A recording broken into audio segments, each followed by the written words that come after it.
Hoje nós temos aqui um convidado muito interessante, bem especial, uma pessoa que está aqui com um trabalho maravilhoso.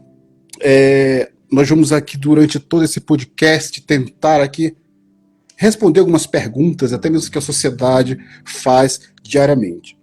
Bom, ele tem mais de 15 anos no trabalho de liderança na área militar. Leonardo Vieira atua há 10 anos na área de desenvolvimento pessoal. Experiência como docente, palestrante, formado em gestão de processos gerenciais, pós-graduado, Master Coach, MBA em gestão empresarial e inovação estratégica, competitiva e MBA em desenvolvimento humano e psicologia. Cansei. Leonardo, além disso, quem é Leonardo Vieira? Seja bem-vindo. Muito obrigado pela oportunidade. Obrigado a todos aí. Sejam bem-vindas a essa live que tem um tema tão importante. Bom, o Leonardo hoje ele trabalha com um propósito de servir. E desde o momento que eu tive contato com esse conteúdo que a gente vai falar aqui, que é o movimento Paternidade, eu comecei a trabalhar para poder levar mais esse movimento, essa informação, para blindar, proteger e guiar as famílias desse país que eu sei que tem uma carência muito grande a respeito desse tema, desse assunto, né? A gente vê muitas famílias perdidas por aí. Eu trabalho na base aérea de Anápolis, atualmente eu lido mais com a parte de gestão ali, a parte de papelada, mas nos momentos vagos eu tento buscar esse propósito aí para poder levar essa informação. Então, hoje, mais do que nunca, a gente vê que a família precisa de muita, muita atenção, né? Excelente. Como tudo é ao vivo, nesse momento me ataca uma rinite, mas vamos levando aqui adiante, né, Leonardo? Leonardo, pelo que eu vi aqui, um pouco que eu verifiquei lá no seu Instagram, no teu trabalho, você é envolvido também com política, trabalhos sociais, né, e até mesmo dentro das artes marciais. Pode explicar um pouco para a gente? Certo. Essa parte das artes marciais é um projeto que a igreja está promovendo. Em Goiânia, a gente tem um projeto junto com a igreja sobre levar esportes junto com a família para as famílias ali daquele bairro, da região. Então, existem alguns professores que são voluntários e como eu tenho bastante experiência na luta de Muay Thai, eu acabo dando aula lá também como voluntário. E é um dos projetos que a gente tem, assim, que sabe que ajuda nesse ponto que é uma carência de muitas famílias, muitas crianças por ter essa parte que o pai não está tão presente assim na vida, ter um mestre ali, um CC para ajudar na questão da disciplina, a hierarquia, né? Envolve também essa questão tem uma vazão também, né? Às vezes a gente tem tanta pressão no dia a dia, a gente precisa de uma válvula de escape, também ajuda nesse ponto. Então esse projeto, além do Muay Thai, tem Jiu-Jitsu, tem funcional, tem karatê também, então várias modalidades que a igreja também atua junto e eu acabo ajudando nessa parte lá. Então eu tento levar essa questão do propósito, a gente está atuando também na cidade de Trindade, junto com quem tem interesse em estar ajudando a família, um exemplo nos CRAS que a gente tem na cidade, na questão do conselho tutelar, a gente tenta fazer uma parceria para levar o quê? Ajudar a somar a comunidade com esses conselhos, com esses órgãos que estão atuando diretamente. Então a gente está buscando caminhos para a gente poder comunicar e ter todo mundo trabalhando junto. Porque antes a gente tinha aquela percepção de que, conselho, né, vai levar minha criança embora e tal. E não, gente, essa questão, todos esses órgãos, eles estão para trabalhar, para ajudar a gente. Então eles colaboram com a comunidade. E a gente vê que, às vezes, pela não participação do povo, da população com esses órgãos, a gente acaba criando um abismo muito grande, um gap. Por isso que é importante a gente estar atuando e também estar juntando para a gente somar e fazer algo ainda mais positivo, tanto para a comunidade quanto para a população, não é verdade? Então, esses são alguns dos pontos que a gente está elaborando. E esse projeto, que é o Paternidade, acaba somando bastante, porque a gente vê que muitas famílias, principalmente as famílias humildes, elas não têm essa visibilidade, não tem essa assistência tão direta assim do poder público. Então, se a gente conseguir somar isso com a comunidade, e principalmente a questão da igreja, a igreja ajudando muito fortemente, a gente consegue fazer essa comoção, a gente consegue ajudar ali com apoio, às vezes com doações, a gente tem que agradecer assim demais. O pessoal acha que muitas vezes Ah, porque a gente precisa de um Estado assistencialista para poder fazer as coisas. Pessoal, maior apoio, a maior fonte que a gente tem conseguido é a própria comunidade.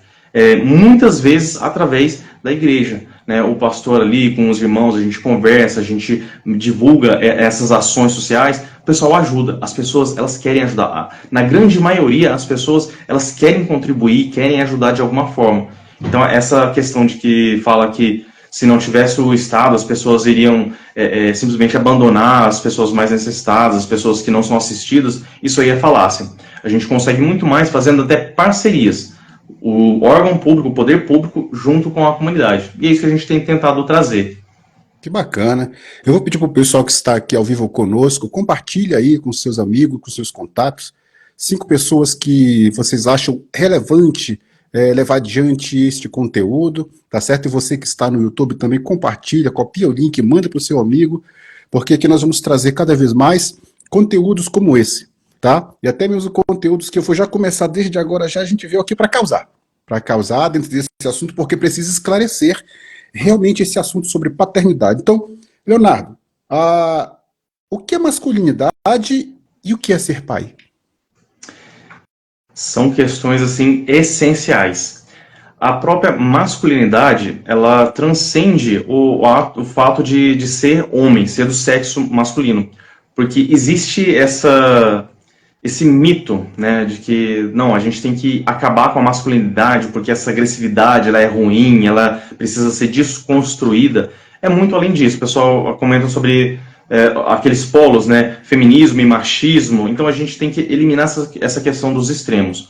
O homem, ele realmente precisa se manter no polo masculino, que tem relação com essa questão da virilidade, do embate, do confrontamento, porque para proteger a sua família, para proteger aqueles a quem você zela ali, aqueles que você ama. Então é da natureza do homem manter essa natureza imbativa, de força, mas o mais importante é manter também essa questão do respeito, a honra, o caráter, os valores. Então a masculinidade, ela engloba tudo isso, é você se manter na sua posição como homem, que precisa ser imbatível, precisa ser questionador, que precisa ser aquele cara que se levanta na hora que precisa levantar, que defende na hora que precisa defender, né? Mas também mantendo sempre essa questão do respeito, a hombridade. Então eu acredito que seja um conjunto de tudo isso, porque aqueles homens que nós mais admiramos, que na história, que realmente fizeram diferença, eles tiveram essas duas características. Um grande exemplo é o Martin Luther King, que realmente se levantou nesse embate, nesse confrontamento, mantendo os seus valores, mantendo os seus princípios e com foco na comunidade, protegendo aqueles a quem ele zela. Olha só, um exemplo tão forte que engloba tudo isso que a gente está falando. Perfeitamente. E hoje, essa figura masculina, ela está sendo atacada, né? Ela está sendo usada de uma forma totalmente contrária do que deveria ser. Então, como que a gente pode fazer para que a gente possa levar a informação correta, o que é realmente, talvez, um patriarcado, né? Um patriarcado original, de verdade, porque nós sabemos que, durante a história, houve pessoas, sim, que estiveram na liderança como patriarcado, mas que realmente não agiram corretamente como deveria ser. Assim também como houve matriarcado também, né?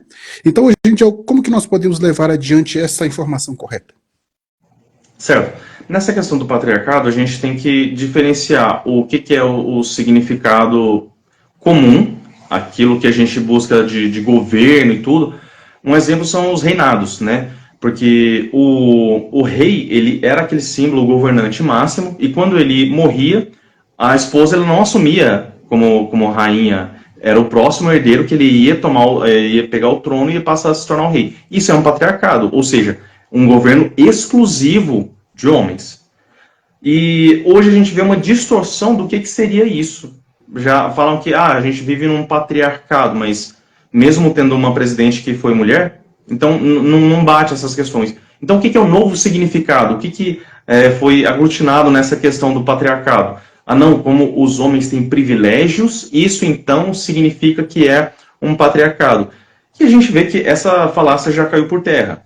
Exemplo, os homens ganham mais do que as mulheres. A gente vai ver isso em que situações?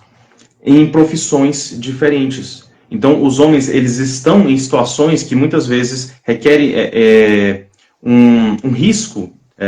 O homem ele vai estar arriscando a própria vida ali, então acaba tendo um bônus financeiro ali maior, então na média acaba tendo o salário maior. Mas se você for pegar as mesmas profissões, isso não acontece. Por quê? Porque já existe lei que impede essa situação, essa condição, e essa lei já é antiga, então não tem muito. Você vê na questão dos concursos públicos, os homens e as mulheres que exercem os mesmos cargos têm um salário igual.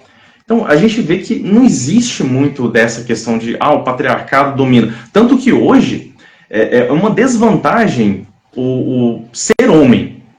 Existe até um caso, acho que foi em Portugal, que um pai ele estava requerendo a guarda dos filhos há bastante tempo, e quando ele identificou uma brecha na lei, ele converteu, ele fez a mudança de sexo, se mostrando do sexo feminino, que a partir desse momento ele foi e conseguiu a guarda. Ou seja, ele se considerou mulher, ele entrou na justiça, fez toda a mudança lá, ele se tornou mulher diante da lei, e a partir desse momento ele conseguiu a guarda dos filhos. Então, a gente percebe que é muito mais vantajoso. A gente vê que homens que muitas vezes não têm tanta vantagem no esporte que eles praticam, eles passam a se considerar mulher, e aí para concorrer com outras mulheres ali, ele passa a ter vantagem. A gente já está vendo uma distorção muito grande que já não vale mais a pena ser homem.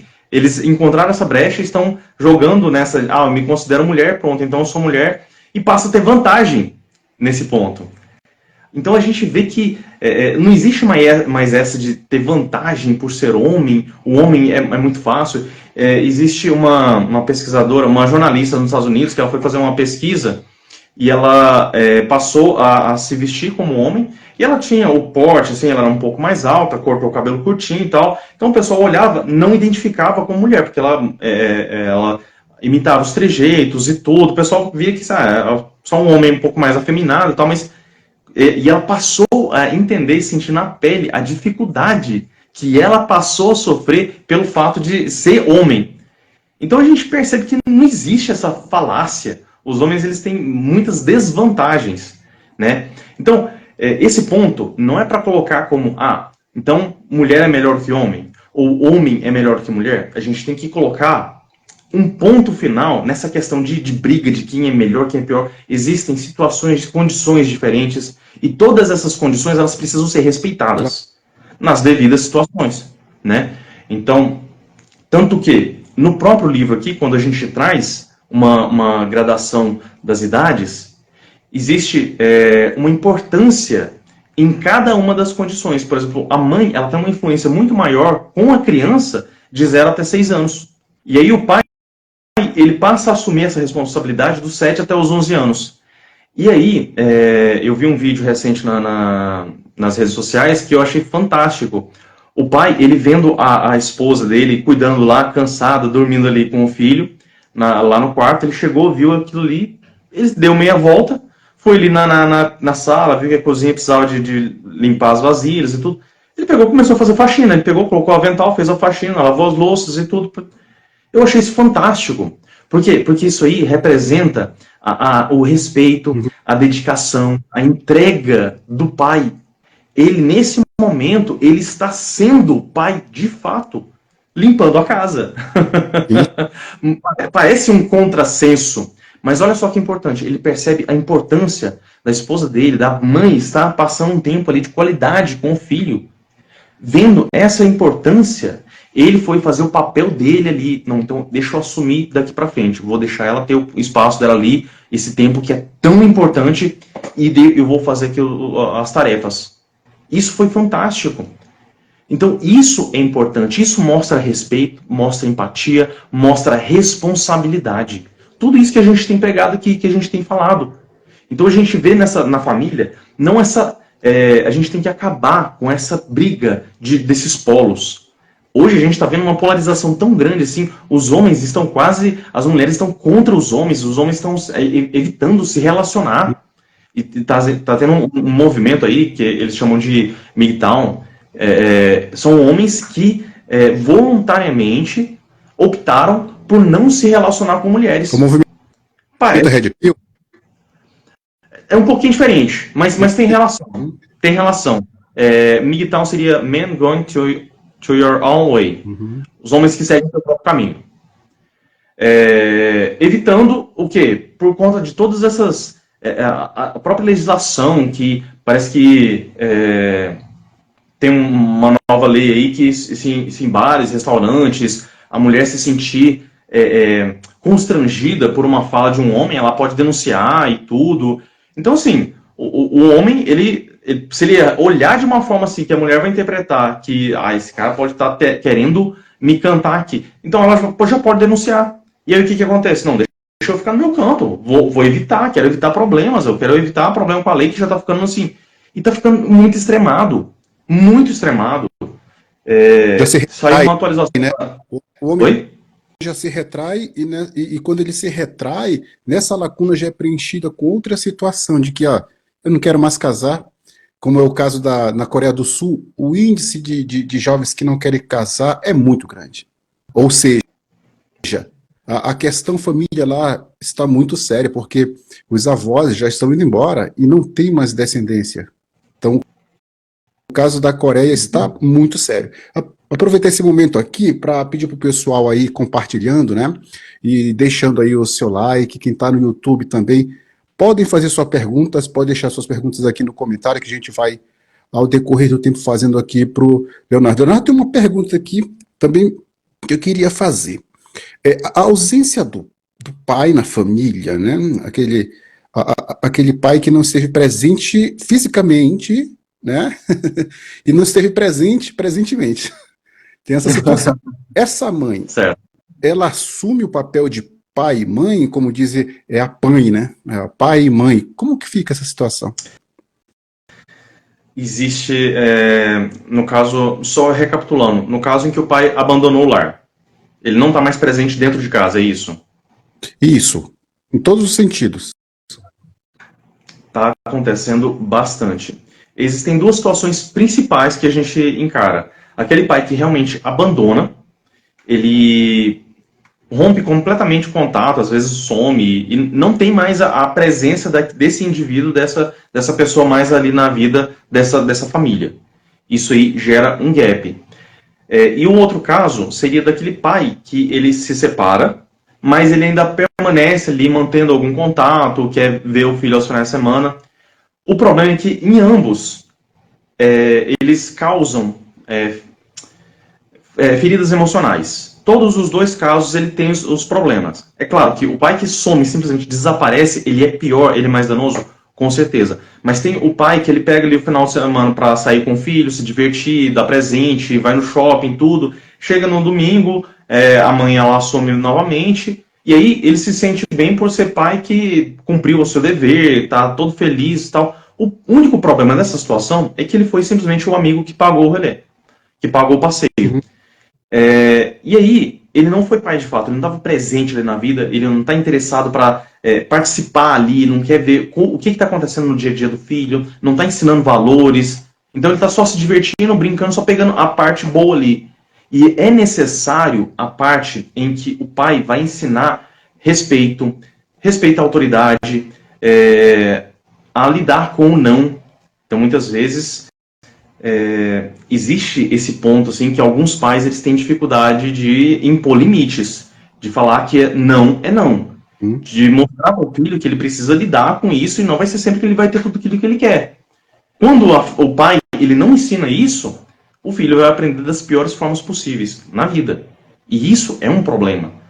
Então esse pai que está ali, ele se separou, mas só se diverte ali, brinca com o filho e tal, ele ainda tem uma certa presença, ele ainda transmite um exemplo, mas ele precisa entender que ele tem que participar. Agora, no caso da mãe, que o pai ele simplesmente sumiu, não tem essa figura, é mais complexo ainda. A criança, quando ela tem... quando existe esse gap, essa ausência do pai, ela se torna muito mais rebelde. Ela clama por atenção. Muitas vezes, essa mãe, ela acaba tendo que trabalhar dobrado. É um trabalho hercúleo. A gente tem que dar realmente um mérito. É fantástico que essas mães são capazes. É incrível, é extraordinário. A gente tem que parabenizar. Mas elas não vão conseguir suprir essa lacuna, infelizmente. E aí entra alguns exemplos que a gente estava até comentando a respeito do esporte, o que a igreja está trazendo assim, para levar esses esportes para a comunidade. Um exemplo que tem conseguido ajudar, né? A gente nunca vai conseguir suprir a ausência realmente do pai. Mas quando é criança, ela passa a praticar algum esporte, por exemplo, futebol, karatê, seja o Muay Thai, o jiu-jitsu, o professor ali, o mestre, o sensei, ele acaba representando essa figura masculina, que é importante. Ele vai aprender a ter respeito ali, porque é aquela situação onde tem uma autoridade e ele não pode se rebelar, porque se ele cometer rebeldia, falar palavrão, alguma coisa, ele vai ficar de fora, não vai participar do jogo, não vai ter ali, participar junto com o pessoal na luta, não vai ter o combate ali, muitas vezes. Então, isso é importante. Na luta, a gente ensina muito sobre isso, sobre respeito, trabalhar em equipe, trabalhar em grupo, é importante também. Que a luta, o pessoal acha que é muito individualizado, mas não. Tem esse trabalho em equipe, a gente fortalece muito os laços. E isso é importante para o amadurecimento da criança. E fora o aspecto masculino, que é estimulado. Que o homem ele precisa dar vazão a isso, ele precisa ter aquele ponto. E é interessante como a luta, ela tranquiliza muito. Por quê? Porque essa questão essa válvula de escape do estresse, da tensão, ela fica ali, no tatame, fica no ringue. E isso é importante. Muitas vezes a criança ela vinha de um quadro ali de rebeldia, de violência, fugia constantemente. Quando ela passa a participar ali de uma luta, ela começa a ficar mais tranquila. Ela começa a dar vazão para aquele sentimento, aquela emoção. Muitas vezes sente realmente a raiva por diversos fatores. A gente sabe que a adolescência é uma fase complicada, é um turbilhão de emoções. E quando ela tem um amparo, ela consegue passar de uma forma assim, muito mais tranquila. Por isso que é tão importante. Então, nesse caso, dessas mães que já fazem esse trabalho extraordinário, que muitas vezes não conseguem estar suprindo essa carência, existe esse projeto que pode ser levado para poder dar um apoio, para poder ajudar também a dar uma disciplina, dar um direcionamento para essas crianças, né? E só um ponto assim que eu acho importante pontuar aqui, quando a mãe ela passa quando eu comecei a ter o contato com esse curso, o pastor Klaus, que ele é o palestrante que traz essa informação assim, que é tão valiosa, ele comentou sobre como que foi a experiência dele, e ele é um órfão. A gente costuma tratar no movimento paternidade sobre 3 tipos de orfandades. O primeiro, onde o pai ele falece, é o que a gente está acostumado a lidar, mas também tem esses outros tipos de orfandade, que é quando o pai ele se ausenta. Então a gente encara também como orfandade do abandono, e também quando o pai está dentro de casa, mas ele está ausente na vida do filho. Então são esses 3 tipos de orfandade. E o pastor Cláudio ele conta um pouco da história dele, falando sobre como que ele encarou tudo isso. E o pai dele faleceu, e nos primeiros anos assim, foi muito difícil, porque a mãe teve que realmente se desdobrar no trabalho para poder ajudar a suprir todas as questões assim, dentro de casa.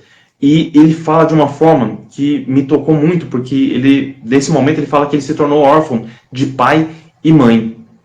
No primeiro momento, isso é forte pra gente, porque como assim que o pai dele faleceu? Mas como que ele se tornou órfão de pai e mãe? Porque a mãe, ela passou no trabalho, nas atividades, nos afazeres, tomar tanto tempo fora de casa, que ela passou a ficar ausente na vida dos filhos. Então isso foi um quadro assim, muito forte para ele, quando ele dá o testemunho, quando ele fala sobre isso. Então isso é importante a gente levantar. Quando a gente começa a falar sobre esses movimentos, sobre essas ações sociais que dão um apoio para essas mães que têm que lidar com tantas adversidades, é por conta disso. Até mesmo para dar um apoio, uma ajuda, porque a mãe ela precisa também conseguir um tempo com o filho. E muitas vezes isso não é possível. Muitas vezes ela trabalha com carga horária dobrada, tem que trabalhar de manhã, à tarde, à noite, e nos finais de semana não tem condições de estar passando um tempo ali com os filhos, que tem que organizar a casa e tudo isso. A gente tem que tentar trazer um apoio. E a gente tem tido muito sucesso com a relação à igreja, porque a gente está nas comunidades, a gente se apoia muito. Uns sempre estão buscando ajudar os outros, e nisso a gente tem conseguido muito êxito. Perfeito. Essa questão que você falou aí da mãe, ela é realmente sim muito ocupada. Vou voltar novamente aqui no caso da Coreia do Sul, porque foi ultimamente o que eu pesquisei com relação a isso. As mães também não estão mais querendo engravidar, não estão mais querendo ter filhos, devido à ocupação que elas têm. Mas em outros casos, são pessoas assim que querem alcançar um nível, se igualar profissionalmente com os homens. Então elas abdicam de alguma coisa para poder se equalizar ali com os homens, né? Então aí fica do extremo ao extremo. O homem não quer casar, a mulher não quer ter filho. O que vai ser dessa nação? O que vai ser desse povo? Certo. Vou só fazer um parêntese aqui, porque aqui entra mais a minha visão, o Leonardo falando, não é a respeito assim do movimento, paternidade. Então, eu tenho realmente visto muito disso acontecer.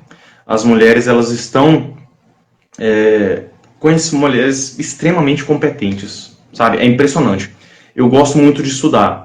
E nos cursos que eu sempre fiz, eu posso dizer assim, em torno de 70 a 80% das salas são mulheres. São muito dedicadas, atenciosas ali, cuidadosas. É fantástico, assim, quando a gente pega para fazer os trabalhos e tudo. Então, elas estão se mostrando assim mais dedicadas a se especializar, a construir conhecimento ali e tudo, do que os homens. Isso aí eu vi. Então, é algo que eu presenciei, é fato. As mulheres estão realmente buscando mais isso.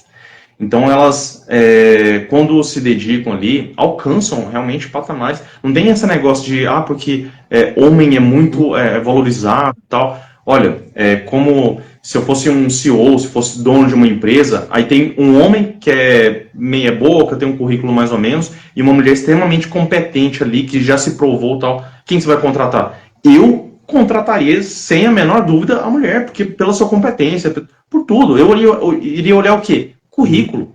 Simples assim. A gente vê que as mulheres estão realmente conquistando muito espaço. Isso é ótimo. Eu sou sempre, eu gosto da meritocracia. Então, se ela se dedica, se esforça ali e tal, ela merece isso e deve alcançar. Na aeronáutica a gente vê isso. Muitas mulheres se dedicam ali e tal, fazem a prova de igualdade ali e tal, e estão conquistando muito espaço. Elas estão passando um concurso, se tornando policiais, indo para o exército. Então, a gente já vê isso acontecendo. E ok, ótimo, é um mérito fantástico. A ressalva que eu faço, isso está sendo implantado nessa mentalidade, nessa mentalidade pós-moderna que a gente está observando, colocando como se o foco principal seria a mulher, ela precisa conquistar o espaço e ter o trabalho e tal. Olha, se a mulher ela se dedica, ótimo, isso é fantástico. Mas tem que ver se isso vem realmente do coração. Se é um desejo realmente que ela sempre teve, se ela está buscando isso, se é natural. Porque muitas vezes a gente vê isso. A mulher ela simplesmente colocando a carreira em primeiro plano e relacionamento em último lugar. Tem algo de errado nisso? Na minha visão, não é um problema. Se isso é natural, tal, mas eu vejo de uma forma artificial. Parece que isso está sendo implantado. Parece que por quê?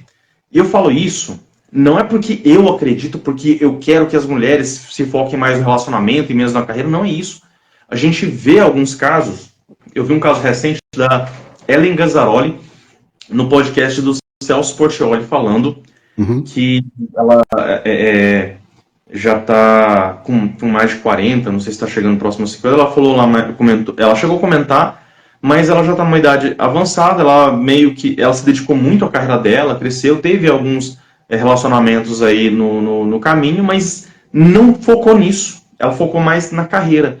E hoje a gente percebe um certo pesar, um certo arrependimento, por quê? Porque muitas vezes a mulher vai chegando nessa idade, nessa fase, e pensa na questão assim, de família, de ter seus filhos.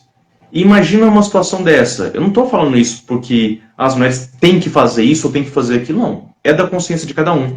Mas a gente precisa levar essa informação. Será que é algo assim que ela realmente está satisfeita, está feliz com isso? E se ela chegar lá nos seus 35, 40, 45 anos, ela vai estar plenamente ok em ter dedicado plenamente, exclusivamente à carreira e pensado assim em relacionamento, em filhos, só lá no final, no momento em que muitas vezes, mas a tecnologia está evoluindo e tudo, mas ainda assim é muito arriscado uma mulher pensar em ter filhos aos 45. É arriscado. Existem casos? Existem, né? E a gente fica feliz com isso. Mas, e lá atrás, por que não foi colocado foco na família, né? Esse que é o ponto. Por que eles estão rejeitando tanto? Por que hoje uma mulher, quando coloca o foco em pensar assim, em ser mãe, em cuidar da sua casa e tal, já vem toda um peso. Antigamente, era o peso social por não ter uma família. Nossa, vai ficar pra titia, isso. Uhum. Hoje, virou o contrário. Você quer ter uma família? Como assim? E já tem ataques. Então, eu sou a favor que a mulher possa escolher plenamente. Inclusive, se ela quiser ser dona de casa. Claro. E não ter preconceito com relação a isso. Se ela quiser constituir família, se ela quiser ter um marido, quiser ter filho, que ela possa escolher e parem de julgar. Simples assim. Então, se ela realmente quer só ter a carreira dela e não pensa, ok, de acordo com a consciência dela, de acordo com todas as informações que ela tiver, sabendo que, não, mas se ela chegar lá na frente e tal, não, tô tranquila com isso. Ótimo, ok. Mas se a mulher quer decidir ter filhos, ter uma vida em família ali, cuidar do seu esposo, que ela seja capaz e possa ter essa escolha com tranquilidade, sem peso social, sem que as pessoas fiquem julgando para isso, né? Ela é muito forte. As mulheres que cuidam de um lar, que estão aí criando família, tendo seus filhos, elas são empoderadas também. Elas são fortes e poderosas por conta disso. Claro. Elas não são fracas, menores por isso, não. Elas têm que ser enaltecidas. E vamos voltando um pouco mais atrás. E quando há interferência nessa decisão da mulher desde jovem? Porque o cenário que nos mostra aí é que há um antro em tudo isso, onde vamos colocar assim, estão capacitando mulheres, estão construindo mulheres com a visão totalmente do que é ser uma mulher, o que é ser uma mulher feminina, o que é ser uma mãe de família, o que é ser uma mulher que está dentro do núcleo familiar, que vai experimentar os 4 tipos de amor que uma família precisa experimentar: o amor filial, o amor fraternal, o amor maternal, enfim. Mas, voltando um pouco mais atrás, tem uma agenda para isso. O que você acha com relação a isso? Olha, infelizmente, esse é o principal ponto. Se as coisas acontecem de forma natural, é uma demanda das pessoas, a cultura ela vai se transformando, eu não tenho o que falar. Mas hoje a gente vê que existe uma metodologia, existe uma doutrinação para esse novo padrão. Aquilo que os valores que a gente já conhece, que a gente está acostumado, sejam tidos como errados. Essa é a minha principal ressalva. E isso a gente vê que parte de alguns movimentos, de alguns grupos. E o que eu sou a favor? O que eu prego? Respeito. Respeito em qualquer condição.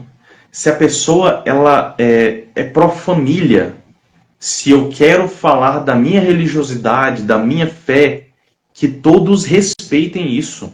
Que não haja ataque. A pessoa quer ter a sexualidade, eu sei das minhas crenças, das minhas convicções. Eu falo sobre aquilo que eu acredito. Fulano não gosta do que eu falo. Eu respeito você não gostar. Mas respeite o que eu falo. Respeite no que eu acredito. Respeite a minha família. Claro. O que a gente vê é estão avançando essa barreira, esse ponto aí. Estão avançando essa questão do respeito, da vontade, do que a gente pode, e o que eu vejo?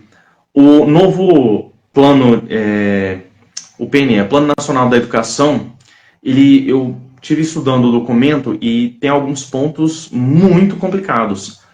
O termo LGBTQ e as outras terminologias lá são repetidas várias vezes nesse documento. E aí a gente pensa, o que isso tem relação com educação, com o ato de ensinar?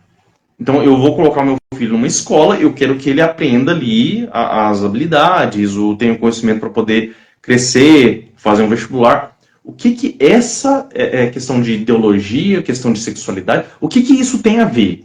Então, a gente vê que existe uma pauta, existe um avanço, né? Essa força do Estado, inclusive, tirando poderes da família. Claro. Se a criança se identifica e fala sobre isso, tal, o pai ele não pode influenciar, ele não tem o direito de interferir e tudo. Ou seja, a escola ela se fecha ali, é uma caixa preta, onde o pai ele está trabalhando e não pode ter acesso não sabe o que está acontecendo. Mas quando ele vê os resultados, ele não pode interferir.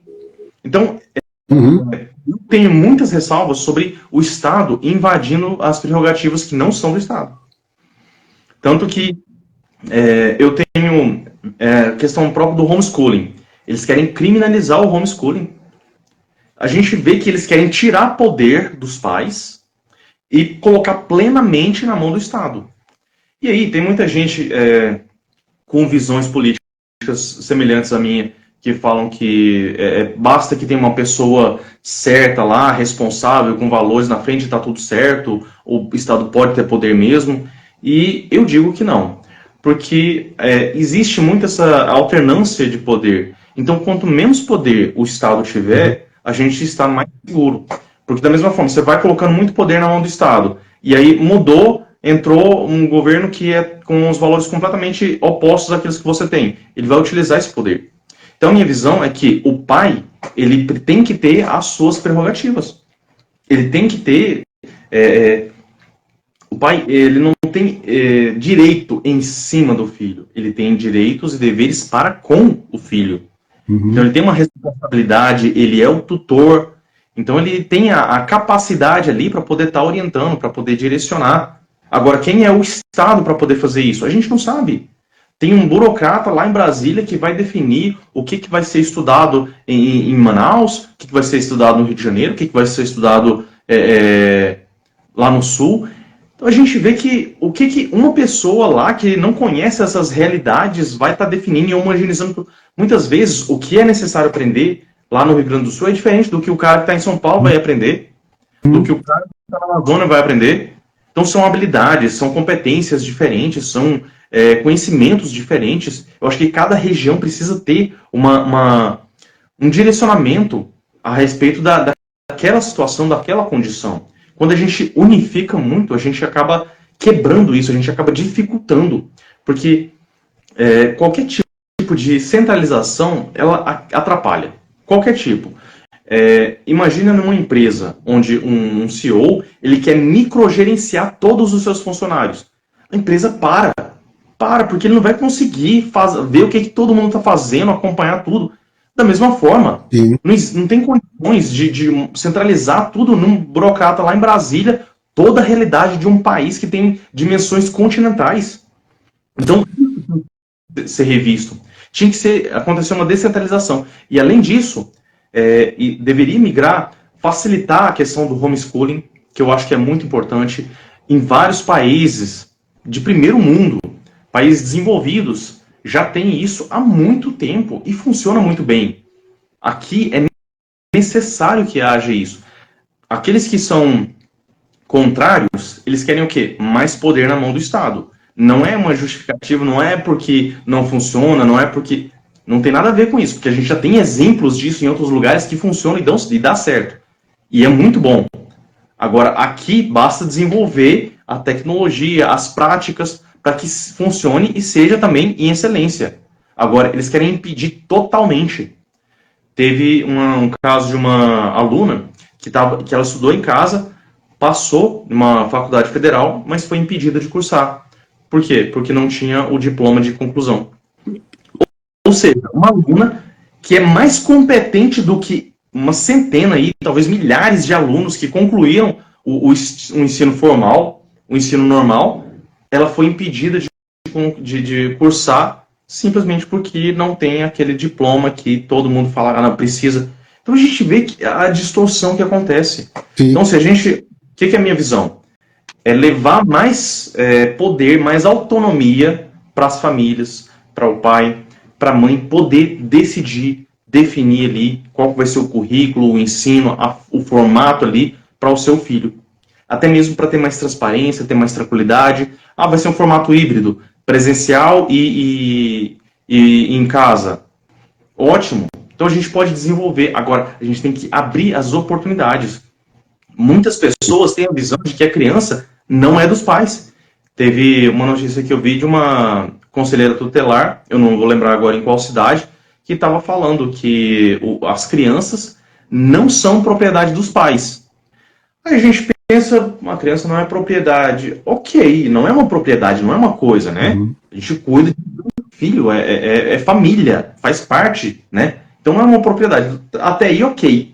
Mas ela pegou falando que é propriedade do Estado, que o Estado tem que obrigar a vacina e tudo. N coisas que ela acabou citando ali que o Estado que deve impor.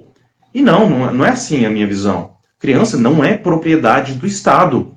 O pai está cuidando, ele tem uma responsabilidade. Agora, o pai, ele com certeza vai querer muito mais o melhor para o seu filho do que o burocrata lá, do que o cara que está rabiscando as leis, qualquer que seja lá, que muitas vezes nem entende daquilo que ele está falando, nem entende do assunto que ele está tratando ali. Então, isso é muito importante a gente ver. O pai, ele sempre vai querer o melhor para o filho, a mãe vai querer o melhor para o filho. Então, é mais natural que eles tenham poder de decisão. Eles tragam essa responsabilidade, essa autonomia para os pais, que eles vão pesar muito mais o que é melhor para o filho do que o cara que está lá no ar-condicionado em Brasília, vivendo uma realidade completamente diferente e pegando os filhos e colocando em escolas que não seguem, muitas vezes, esse padrão que eles estipulam lá. Então, Essa relação Estado-família, né? Estado-família. Como você citou, né? Há pessoas dizendo que o Estado, a família pertence ao Estado, talvez o jovem pertence ao Estado, né? A criança pertence ao Estado. Por que o Estado tem tanto interesse na família? Por que o Estado tem tanto interesse em anular o papel do pai? Porque há situações como essa, eu não sei se eu posso citar aqui o nome dela, mas é uma deputada federal do partido do PT, que ela falou que o patriarcado precisa terminar, o patriarcado, a figura de pai precisa terminar, né? Em meias palavras que ela fala para poder quebrar essa ordem, né? Para inserir até mesmo o incesto, acredita nisso? Ela falou, uma deputada federal. Então que absurdo, por que eles tanto querem interferir na família? E aqui, como a gente está se aprofundando mais, na figura do pai, por que o Estado está fazendo isso? se a gente for fazer uma análise sobre o círculo familiar, uma ponta, um eixo assim principal que a gente possa considerar, não com a questão assim, de ser mais importante ou não, mas um eixo assim de sustentação da família seria o homem. Justamente por essas características que a gente citou recentemente sobre o embate, esse confrontamento. Se a gente destrói esse eixo, é muito mais fácil romper com a família. Se o homem ele é essa desconstrução, se existe essa figura frágil, submissa do homem, é muito mais fácil você conseguir romper com o eixo familiar, destruir a família. E da família, eu sou cristão, então eu acho muito importante sobre essa questão da gente poder falar sobre a nossa fé, sobre... Claro. E aí, o que acontece? Eu falo muito sobre família, mas o pessoal fala, mas Deus é importante. Cara, realmente, o principal valor, Deus acima de tudo. Mas quem vai ensinar para o seu filho sobre os valores, sobre Deus, sobre o que está escrito na palavra? É o pai. Se você tira isso, você quebra tudo, você rompe com a família, você evita que essa criança saiba, conheça Deus, conheça sobre valores, conheça sobre a igreja. Então é muito mais simples você atacar nesse ponto que você consegue quebrar, romper completamente. Então essa desconstrução, ela acaba se mostrando uma metodologia se você consegue atacar completamente esse patriarcado, né, que ganhou tanto significado, né, que é a própria o fato do homem ser esse ser masculino, viril, forte, do embate, que luta, não, isso aí é parte do patriarcado. A gente tem que desconstruir isso aí tá errado, esse novo significado, né? Então, atacar esse tipo de arquétipo, né, é justamente o método que é usado para tentar desfazer com a família. Sim, Quando a claro. gente pensa sobre tudo isso, eu acho importante a gente levantar algumas relações, né? Quando a gente, porque é disso que a gente está falando, né? Qual que é a metodologia? O que a gente está tratando aqui? Basicamente, a gente vê que pessoas do espectro político da esquerda que fazem esse tipo de ataque. Uhum. Pessoas que adotam o marxismo como política, como ideia, como política socioeconômica e acreditam que essa ideia que funciona. Quando a gente pega, pelos exemplos que a gente tem, já se mostrou uma ideia falha, e quando ele trata sobre a, que a revolução do proletariado iria acontecer eventualmente, e isso não iria tardar muito, eles ficaram aguardando essa revolução que nunca aconteceu. E aí, eles vieram, ao invés de pensar nessa ideia como uma ideia que não deu certo, eles pensam, não, tem que ter alguma justificativa para não ter dado certo, porque a ideia é perfeita. Uhum. Então, eles começaram a elaborar essas ideias, e veio a escola de Frankfurt, falando a respeito do que impediu essa revolução. E aí, eles levantam alguns pontos, como a família, a igreja, a estrutura do patriarcado. Essas estruturas, esses ciclos, essas, digamos, fontes de resistência que acabaram impedindo essa revolução. Desde então, quando foi instaurada essa ideia, eles começaram a atacar esses pontos. Então a gente precisa destruir a família, a gente precisa destruir a igreja, a gente precisa desconstruir tudo isso para que então aconteça a revolução do proletariado, para que possa a ideia ela ser amplamente difundida e tudo isso.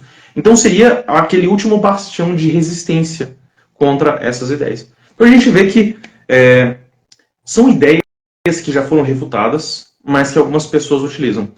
A gente pode dividir essas pessoas que ainda defendem esse tipo de ideia naquelas que realmente acreditam e naquelas pessoas que sabem que não funciona, mas usufruem, mas que colhem os frutos desse tipo de ideia. Como a gente estava falando anteriormente sobre essa ideia de status quo, é vantagem o homem ele ser esse ser desconstruído Uhum. para quem está no poder. Porque é muito mais fácil continuar se mantendo, se perpetuando, se são homens fracos que não vão se impor, não vão gerar nenhum tipo de resistência diante dessas imposições. Então a gente começa a perceber o uso desse tipo de mentalidade. É algo que ganha realmente os corações. É um tipo de doutrina que tem alguns pontos positivos, sim, a gente tem que levantar isso. Tanto que a gente tem trabalhado sobre essa parte do social.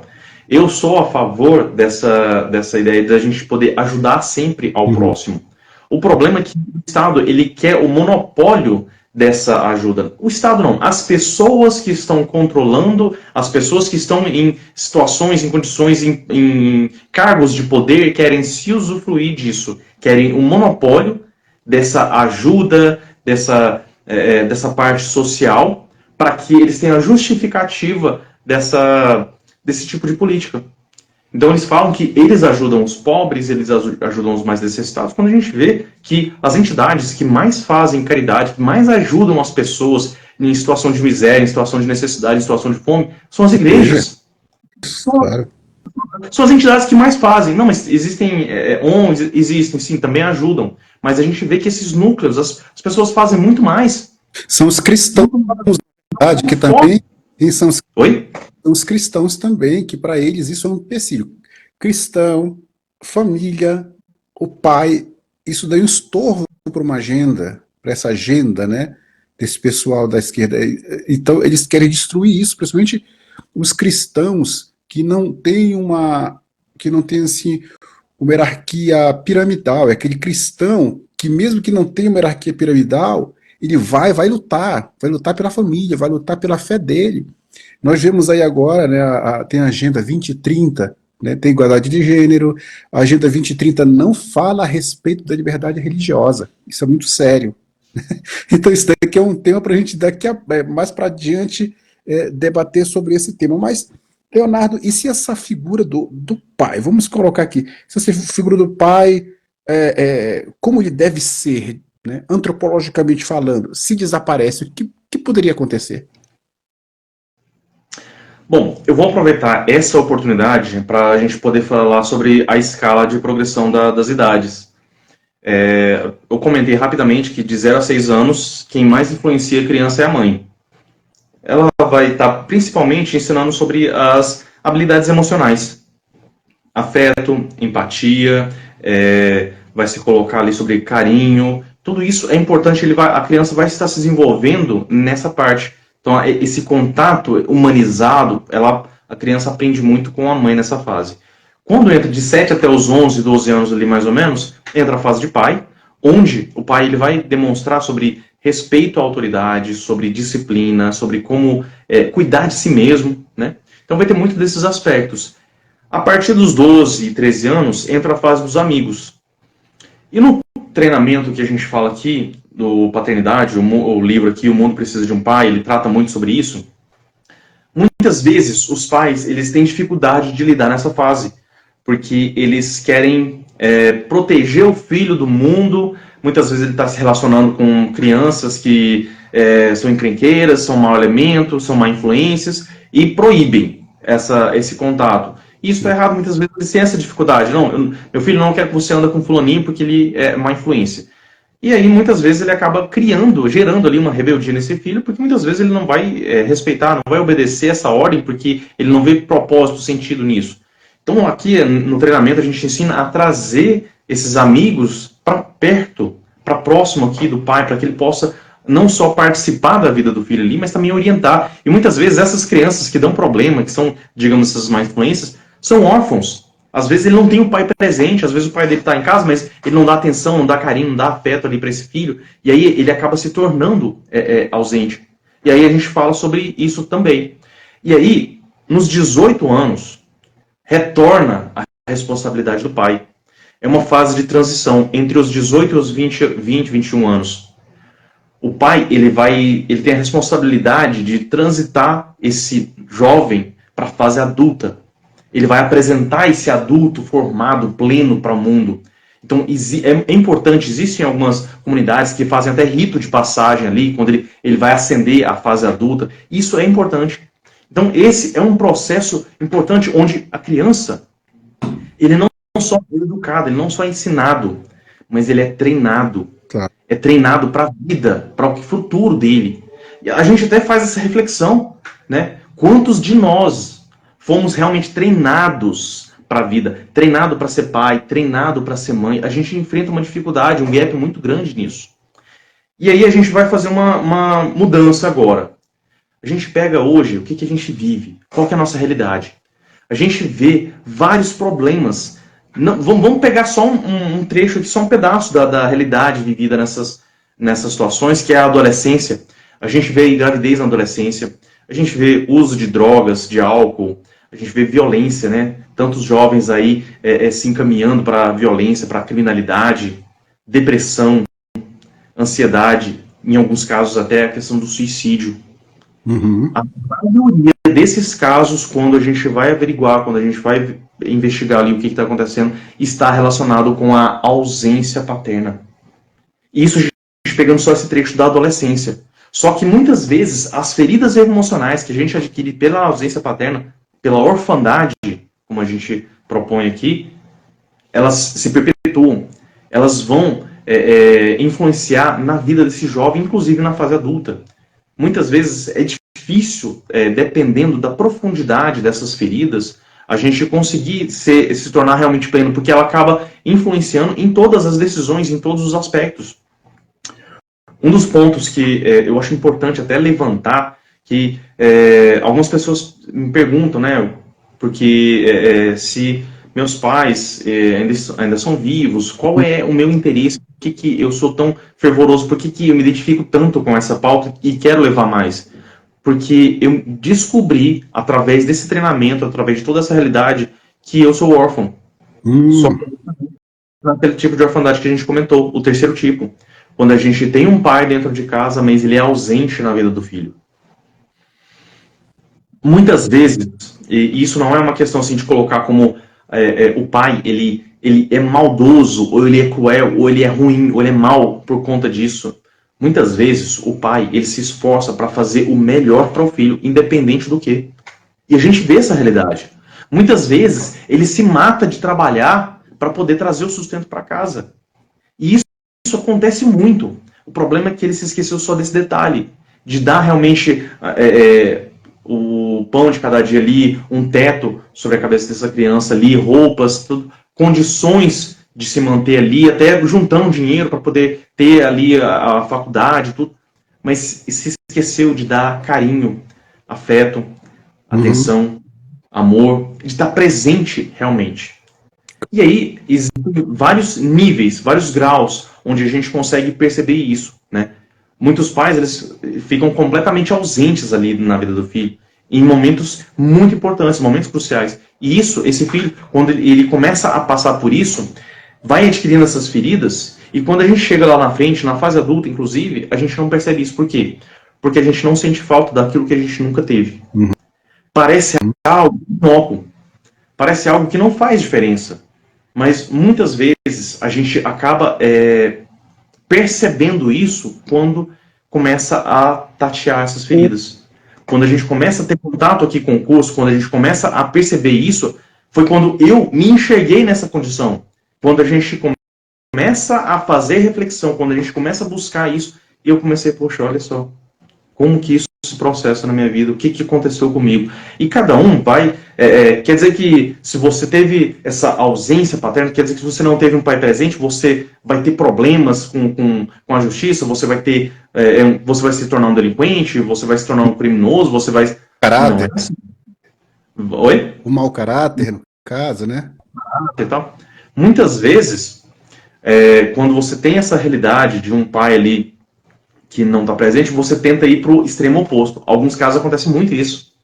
Meu pai, ele não estava na minha vida, então eu vou ser agora um pai presente e tal. Só que como não tem acesso a tanto esse conhecimento ou quer fazer por conta própria, muitas vezes esse pai, ele acaba sendo muito permissivo.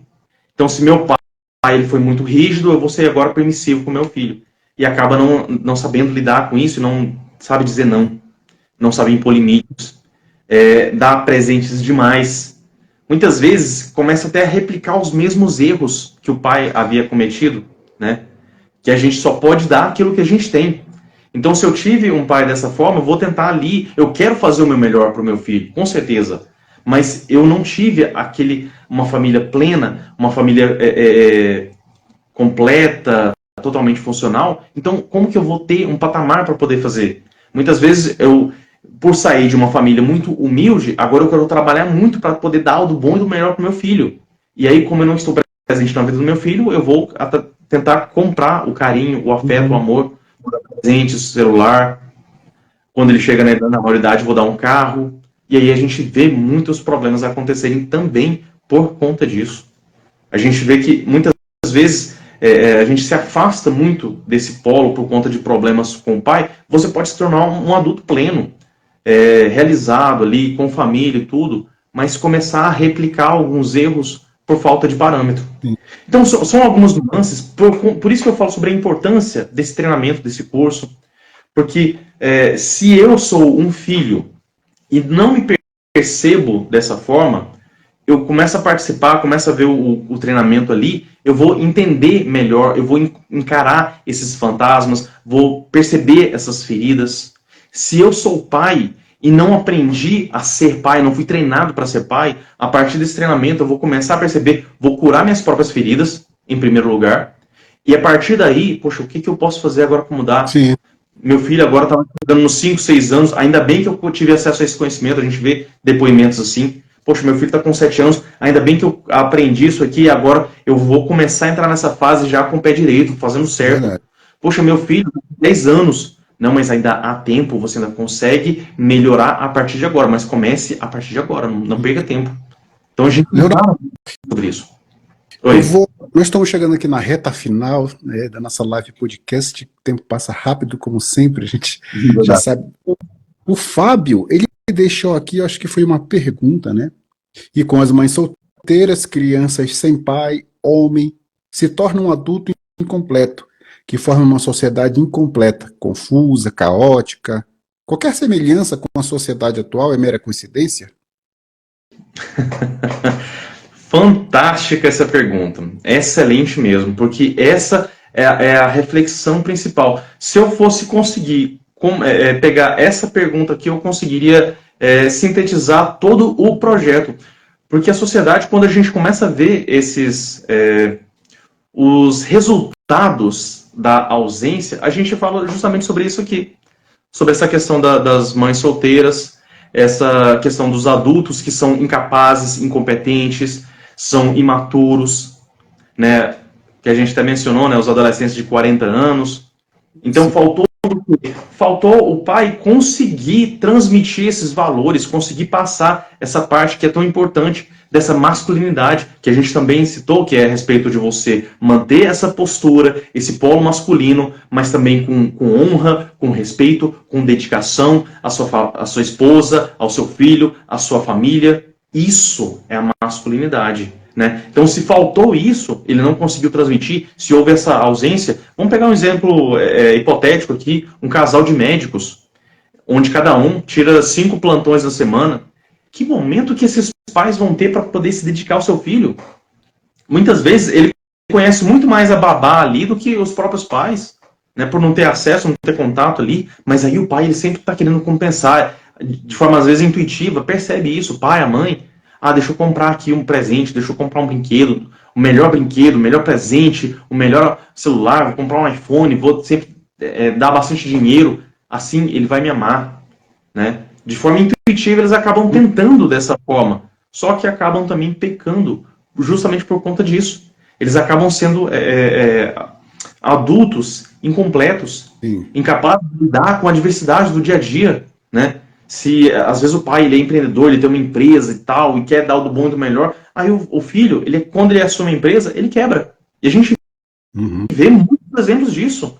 O filho, como foi criado de toda forma ali, já chega nos primeiros cargos, quando ele vai assumir a empresa, já chega em cargo de gerência, sempre acostumado a mandar, e nunca se esforçou, nunca teve trabalho. Quando o pai já não está mais presente, ele tem que assumir de fato a empresa quebra. Justamente por conta disso. Então, muitas vezes, é necessário essa figura do pai para conseguir treinar, dedicar, mostrar que o filho ele precisa realmente se esforçar ali. A mãe, ela é um polo assim, muito carinhoso, muito atencioso. A gente consegue visualizar, por exemplo, a criancinha de 20 anos, de 2 metros de altura, barbado já, voltando da faculdade, cansado ali, tá, mãe, cheguei. Aí, meu filhinho, e tal, ele já deita. Meu bebê. Aí a mãe tira o sapatinho, tira o tênis, tira a meinha, faz a massagem. A gente consegue imaginar essa cena, né? É possível. Você consegue imaginar um pai fazer isso? Não, a mãe levanta, a mãe acorda o filho, né? Meu filhinho acorda, passa a mão na cabeça, o pai levanta, não é assim? Exatamente. A mãe, ela vê que o filho não arrumou a cama ali, ela reclamando ali, não, mas eu faço tudo nessa casa, vocês me tratam feito escrava e tal, quando ela já tá pronta ali, ó, alinhado, na régua, certinho, perfeito. Mas ela que fez porque o filho não tinha. O pai, ele chega ali, tá, olha a cama, volta, vai lá, arruma. Não, o pai tá atrasado. Volta, você vai arrumar essa cama aqui. Ele pega, tá meio que desengonçado, puxa, estica mais ou menos, ali você olha assim, não tá lá essas coisas, mas pelo menos fez. Pelo menos fez. Exatamente. Então, o pai vai chegar assim, mas você vai voltar, mas depois você vai arrumar isso aqui. Então, vamos lá. E é isso. O pai, ele vai realmente instigar, ele vai provocar, ele vai levar o filho ao embate, né? Pelo menos na maioria das vezes. Sim. A gente vê que a desconstrução dos pais, né? Até o pai está se tornando essa figura mais ele tá migrando para esse polo feminino e está adotando os mesmos comportamentos. E isso que é o perigo que a gente enxerga nessa nova doutrina que eles estão colocando aí de desconstruir a masculinidade, né? Leonardo, nós temos muito temas como esse para tratar. O nosso tempo aqui é curto, passa muito rápido. Nós vamos ter que te trazer novamente aqui, claro, se você estiver disponível. Eu quero que você fale agora aqui sobre o curso que vocês promovem, como acontece, onde acontece, pode acontecer em outro estado, enfim, qual telefone, e-mail, fica à vontade. Certo. Para quem quiser conhecer um pouco mais, quiser conversar comigo, ver materiais, deixa eu aproveitar aqui, né, que eu tinha quase me esquecido. Esse aqui é o livro O Mundo Precisa de um Pai Treinador. Você pode encontrar, eu já vi ele na Amazon, na editora Cristã Evangélica a gente também encontra desse livro aqui. Ele é fantástico, tem tudo o que a gente estava comentando aqui e muito, muito mais. Pesquisas, relatos, histórias, tem muita coisa aqui. Tem um livrinho menor também, que é o livro de estudos para criar grupos e começar a trabalhar nesse conhecimento aqui também. Então, esse é o primeiro ponto.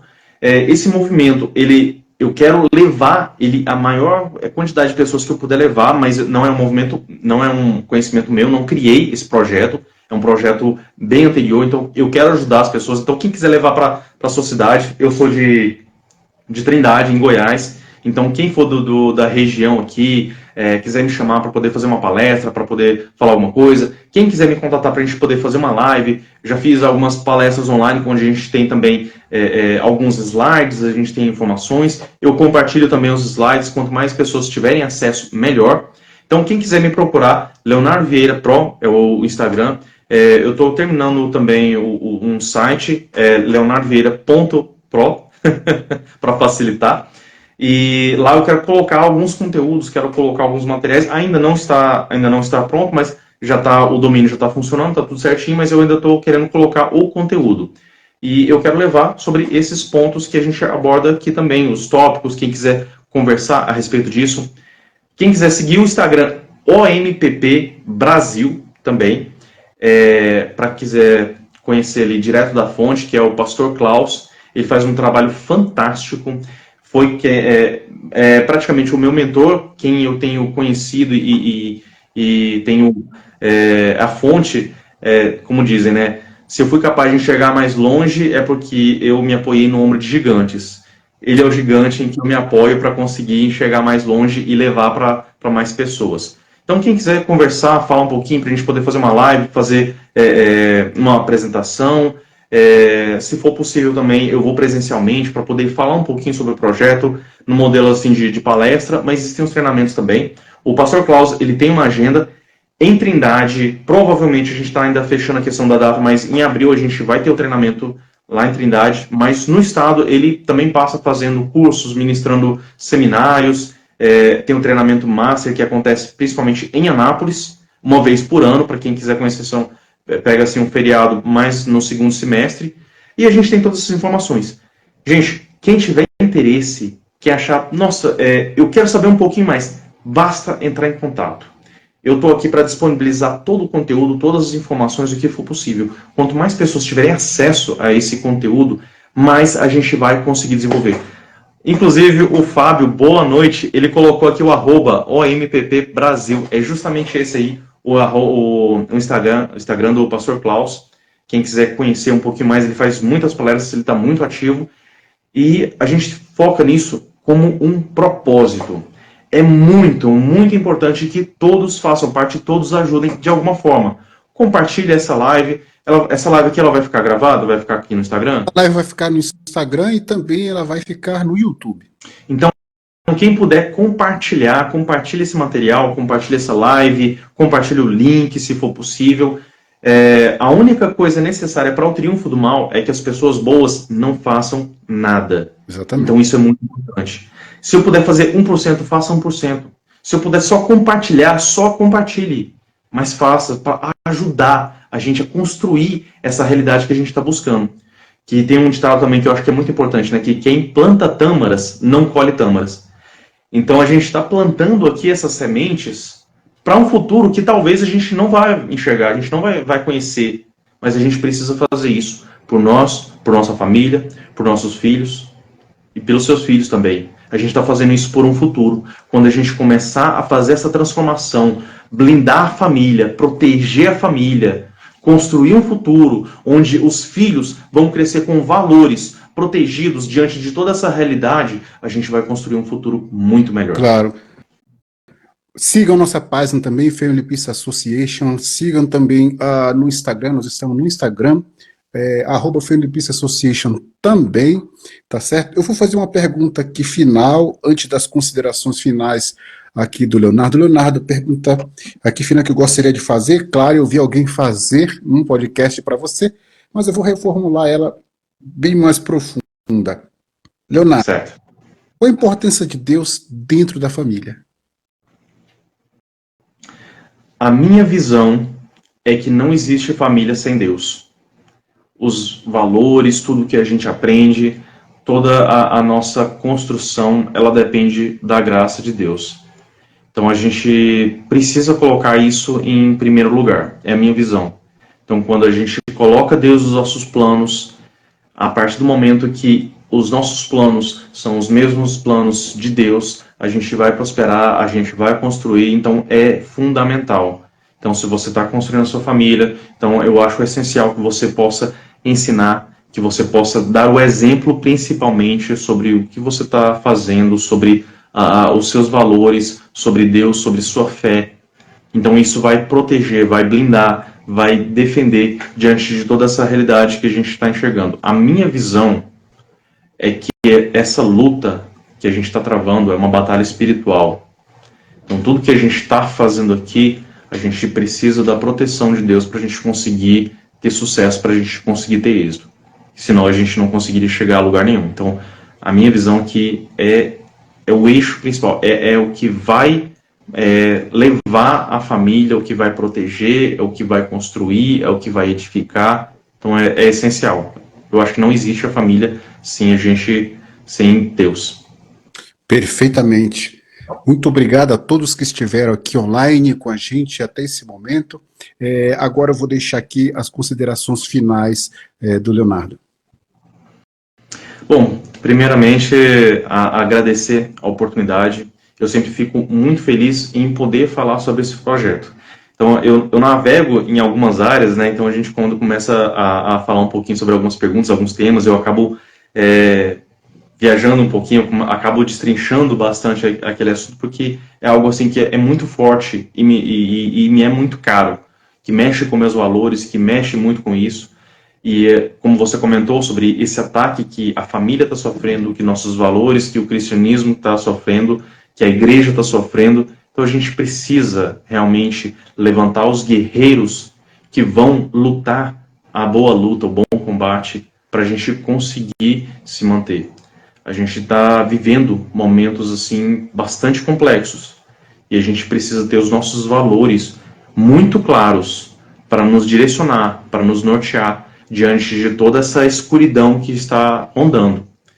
Então, eu quero poder contar com cada um que está presente aqui, com cada pessoa que tem contato a esse conteúdo, que cada um que possa me ajudar, que às vezes não pode fazer muito, mas que ore por essa iniciativa, por essa empreitada, que a gente possa realmente conseguir vencer essa guerra no final das contas. Então, eu quero agradecer tanto a você quanto a cada um que participou aqui e cada um que também vai assistir esse conteúdo no futuro, que Deus nos abençoe e nos ilumine nessa jornada que a gente está trilhando. Perfeitamente, amém.